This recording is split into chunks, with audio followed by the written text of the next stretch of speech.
அன்பான உறவுகளே, இனிய மாலை வணக்கம். இன்றைக்கி சண்டே ஸ்பெஷல். எங்கள் வீட்டில் மீன் குழம்பு, இறால் கிரேவி. எல்லோரும் வீட்டில் என்ன சமைச்சிங்க? எல்லோரும் நல்லா இருக்கீங்களா? நான் ஒன்று இப்போ உங்களுக்கு சொல்ல போகிறது என்னென்னா, நம்ம விளக்கமாறு அதுக்கு எப்படி அது கஷ்டப்பட்டால் தான் அந்த விளக்கமாரை நம்ம பார்க்க முடியும். இங்கே பாருங்கள், அந்த தென்னை மரத்துலேருந்து இது பச்சையாக வெட்டி போட்டது. ஆனால் நாங்கள் கவனிக்காமல் விட்டுட்டோம். அதனால் நல்லா காஞ்சி போச்சு. இது வந்து தேங்காய் பிடுங்கையில் நாங்கள் வெட்டி போட்டது பச்சையாக.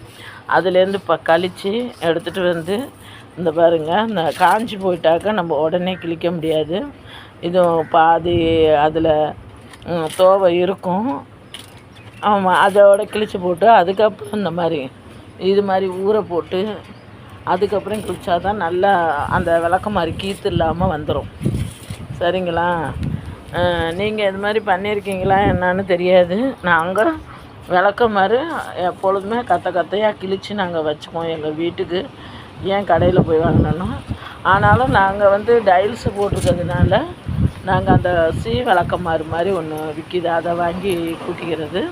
மற்றபடி மாடி கூட்டுறது போகிறது வரதெல்லாம் நமக்கு இந்த விளக்கமாறு இல்லைன்னா சுத்தப்படாது. அதெல்லாம் கூட்டுறதுக்கு அதெல்லாம் வந்து நம்ம தண்ணியை இந்த மாதிரி சொரன்னு இருக்க இடத்துல அந்த நைஸான விளக்கமாரெலாம் நம்ம போட முடியாதுல்ல. அதனால நம்ம எப்பொழுதும் இதை சீவி வச்சுக்கிறது, வீட்டில் வச்சுக்கிறது நல்லது. நாங்கள் எப்பொழுதுமே சீவி கத்தையாக வச்சுக்குவோம். அதுதான் இன்றைக்கி நாங்கள் காலையில் வெட்டிட்டு வந்துச்சு. இப்போ நான் அதை சீவ போகிறேன் பாருங்கள். ஓகே, பிடிச்சிருந்தா லைக் பண்ணுங்கள், கமெண்ட் பண்ணுங்கள், சப்ஸ்கிரைபர் பண்ணுங்கள்.